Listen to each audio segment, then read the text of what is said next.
accompagne la commune de Senlis depuis son adhésion en 2003. La collecte des eaux usées est un projet inscrit aux archives communales depuis près de 30 années. Donc, au début des années 90, la commune de Senlis envisageait déjà la création d'un réseau d'assainissement des eaux usées. Au départ, toutes les habitations de la commune sont en assainissement autonome, en SPANC. Et donc le but, bien sûr, de préserver le milieu naturel, c'est de réaliser des réseaux pour que toutes les habitations puissent être raccordées au réseau collectif, qui lui ensuite va aller se rejeter sur le réseau principal de Dampierre et la station d'épuration de Dampierre. Dès 2008, les études de conception pour la construction de la nouvelle station d'épuration à Dampierre ont été menées de manière à accueillir les effluents des habitants de Senlis. En 2012, cette station d'épuration a été inaugurée, a été mise en service. Alors le projet en 2014 a été repris donc, par le SIAVI. Il y a eu tout un dossier technique et financier qui a été monté et qui a été proposé à nos financeurs, l'agence de l'eau, le département, et accepté à une seule condition, c'est que 85% des habitants signent une convention de raccordement.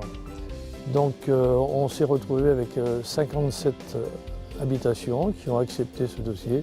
Et à partir de ce moment-là, on a pu commencer les travaux. Le 1er janvier 2015, le CIAVI devient maître d'ouvrage et engage les premières démarches pour la réalisation de la création d'une première phase de travaux sur le bourg de Senlis, donc de création des réseaux d'assainissement des eaux usées. Le gros avantage de ce projet et de la convention acceptée par les habitants était principalement une aide à chaque habitation de l'agence de l'eau et du département.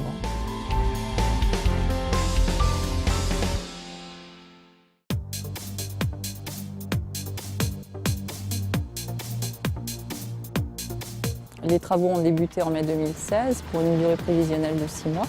La société urbaine de travaux a été attributaire du marché de travaux.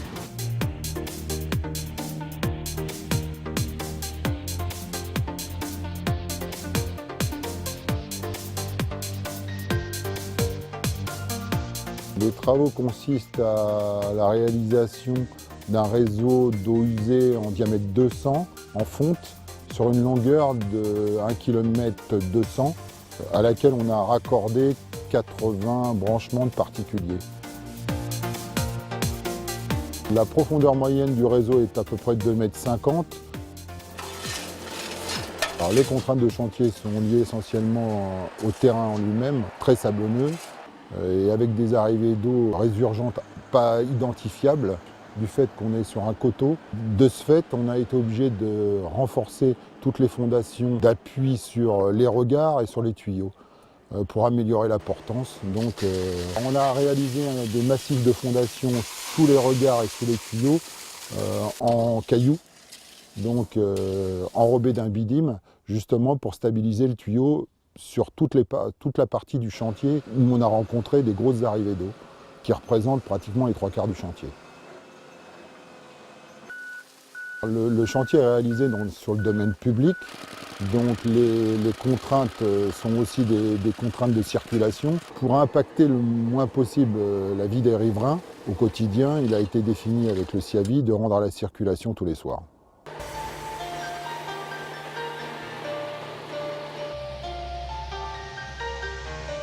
Les travaux d'assainissement ne sont pas toujours bien perçus, ils engendrent des contraintes, du bruit, de la poussière, des changements dans les habitudes par des aménagements de circulation, des routes fermées par exemple, ça a été le cas sur ce chantier. Néanmoins, l'objectif principal c'est l'amélioration de la qualité du milieu et ils y participent grandement.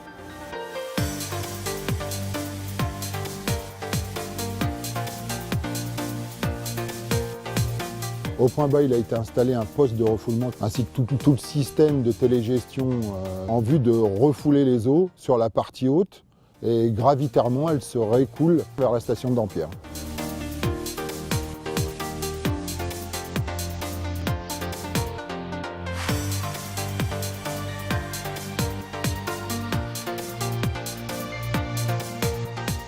Pour pas trop déstabiliser le terrain, on a utilisé un camion aspirateur donc qui réalisait à la place du personnel toute la partie terrassement. L'avantage, c'est qu'il n'y a pas de risque d'endommager les concessionnaires puisque tout passe par dépression et aspiration. Donc les travaux consistaient à la réalisation de la pose de la canalisation uniquement sur le domaine public, ainsi que le raccordement de chaque particulier par un tabouret en limite de propriété. À la charge du propriétaire de se raccorder sur le tabouret en attente sur le domaine public, la partie privative étant réalisée par une autre entreprise.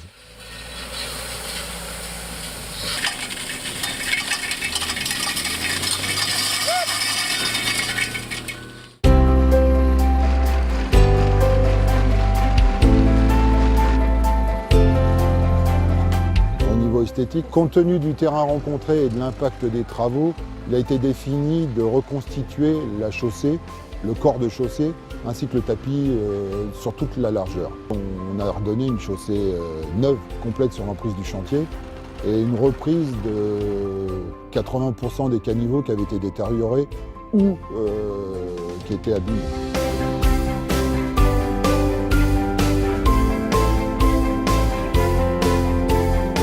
Le financement global de l'opération est de 2 150 000, financé par l'agence de l'eau, le département, à raison de 40%.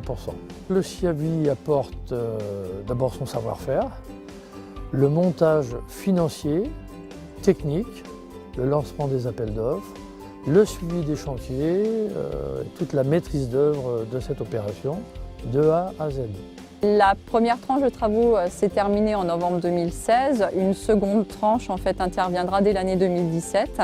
Et dans un Namur plus ou moins éloigné, en fait, les habitants du hameau de Garde bénéficieront également d'un réseau d'assainissement. Le principe d'adhérer au SIAVI, comme tout syndicat d'ailleurs, c'est de mutualiser les moyens pour l'ensemble des 36 communes de notre syndicat. Grâce aux travaux d'assainissement, en fait, l'exposition aux pollutions d'origine humaine sont diminuées. C'est l'action que mène au quotidien le SIAVI par le biais de création d'ouvrages neufs, par le biais d'entretien, de travaux d'entretien et de rénovation des ouvrages existants et par la mise en conformité des rejets au réseau et aux stations d'épuration. Pour le syndicat, le SIAVI, il n'y a pas de grandes communes, il n'y a pas de petites communes, il n'y a que des communes.